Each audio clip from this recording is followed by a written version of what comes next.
Hey everyone, welcome to the November Food RX on the Produce for Kids Instagram live story. Let me introduce myself. I am Jessica. I am a physician assistant with 10 years of clinical practice.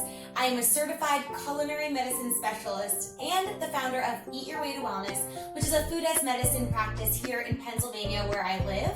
I'm so excited for this month because it's all about pumpkin. Now, pumpkin isn't just for pumpkin spice lattes, and it isn't for funny memes on Instagram. It's actually really good for our wellness, and I'm going to share some benefits today, plus all of my favorite ways to use pumpkin. So let's hop into it. First of all, if you've been in the grocery store over the past 2 months, I mean, it is like pumpkin everything. Pumpkin candles, canned pumpkin, roll-ups, whatever. And you've probably seen this display, so 100% pure pumpkin extract. That's what you want to be choosing when you're choosing. Not the pumpkin pie filling, which is often right next to it on the shelf, but pumpkin pie filling has sugar and additives and all these other things in it. So making sure that you're getting 100% pure canned pumpkin.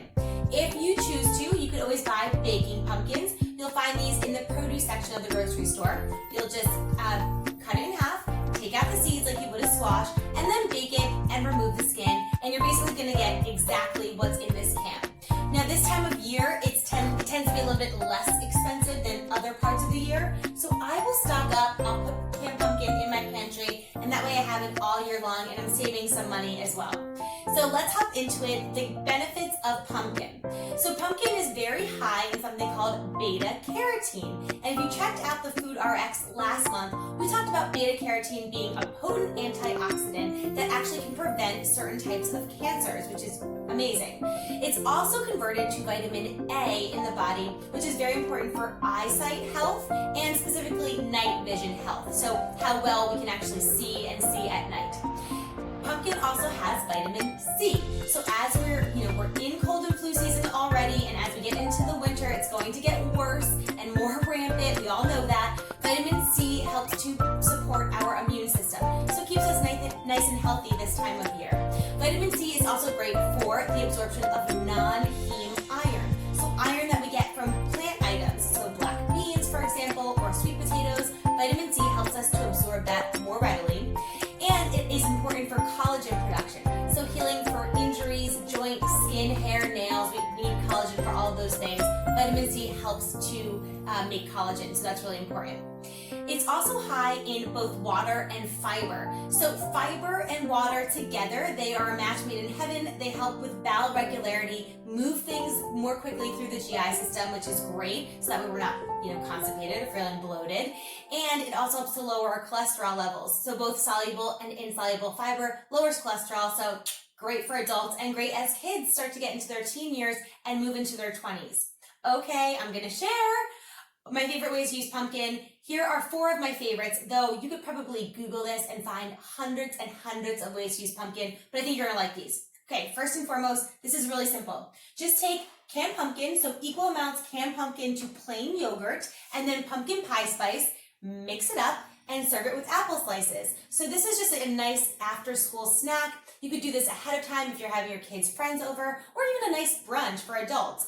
All of this apple is just one medium-sized apple. So when you slice it thinly, it really is a lot. Plus you're getting more fiber here, more nutrition, more cancer-fighting properties if you're eating it with an apple. You could also, if you want to serve it with something like sweet potato chips or graham crackers, you could do that as well. Okay, another option is taking canned pumpkin and mixing it into marinara sauce. So whatever your favorite marinara sauce is, just mix in the canned pumpkin. It's going to add nutrition, number 1. It's going to stretch the marinara sauce, meaning more bulky, more of it, so you can have more sauce left over. And you're not even going to taste it in there because the marinara sauce flavor is just so strong.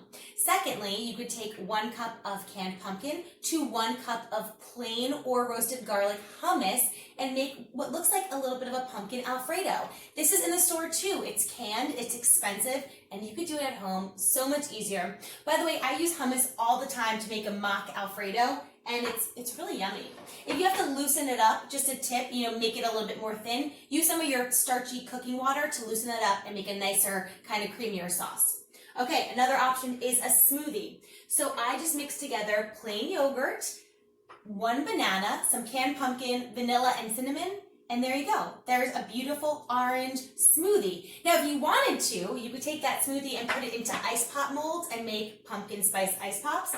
And for the adults, you could add some spiced rum. Don't ask me how I know that. I'm not sure. Okay, and here we go. This is going to be the demo for today for the Food RX is a pumpkin banana bread-ish. So we have pumpkin bread. This is the done version. I'll show you how to take that out of the pan and slice it up, and I'll also tell you what goes in it.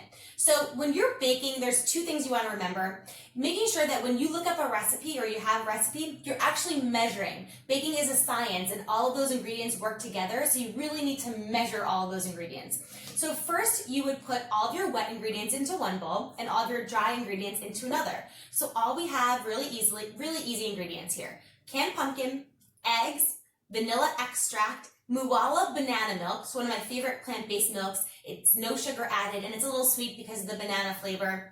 And you're gonna have some stevia in here as well. If you find that when you make this recipe, you need it a little sweet, your stevia would go into the wet mix. You'd whisk that up, and then in a separate bowl, you mix your dry ingredients. Almond flour, pumpkin pie spice, and baking powder. That's it. Now, I will have the recipe for this bread below this post, and it's also going to be posted at theproduceforkids.com/foodrx. It's going to be right there. Here is my loaf pan. So I've put a little olive oil at the bottom of my loaf pan, not extra virgin, just plain old olive oil. And I'm just going to use a paper towel to wipe it around so I get all the sides nice and greased up. Now, you can use this paper towel trick if you don't have a basting brush. This is actually something that my mom taught me, that her mom taught her, and I'm sure before that, her mom taught her. Okay, so once the sides are greased, I'm going to take a piece of parchment, and you would just cut the parchment to be the size of your pan, and you're going to press that down in there. So that way, once this is baked, you could just lift it up easily out of your pan. It's a very moist bread, so you don't want to break it. And this is going to go in your oven at 350 degrees for about 50 to 60 minutes until a toothpick comes out of the center clean. So there you go. And I'm going to show you how it comes out of the pan. Now, really easy to do. You just take both sides, and you might, if you have to, you could take your knife and just go around the sides, of the bread, just in case it's stuck a little, but it shouldn't if you use this parchment trick. And you pull it out, just like that. Easy peasy. Now, what I like to do is serve this bread with a sugar and cinnamon butter. Now, you can see these are at the store. They're actually a little expensive, and I like to save money. So all I did was melted my butter. This is a plant-based spread. You can use any butter you use or coconut oil. Put some stevia, some pumpkin pie spice or cinnamon right in that pan, mix it up, and then re-cool it down, and it becomes spiced butter. And that's all you need. So let's cut it. You see how easily the knife goes right through that? That's because it's so moist. And look at the inside. It's dense, it's gooey, it's yummy, and that is my pumpkin banana-ish bread. So check out produceforkids.com. You're going to get all the recipes that I shared today, plus a few other tips. I think there's a pumpkin chili in there also. And you can see all of the Food RXs from months previous. Check out the Food RX next month. It's every first Sunday of the month, so December's coming up. To be continued. We'll share the details once we have them about the recipes and tips I'm sharing. And don't forget to follow me here on Instagram and Facebook. It's Eat Your Way to Wellness on Facebook and Eat Your Way to Wellness Jess. And I have a YouTube channel with other tips and recipes. It's youtube.com/c/eatyourwaytowellness. Hope you guys are having a great November, and I will see you soon. Bye.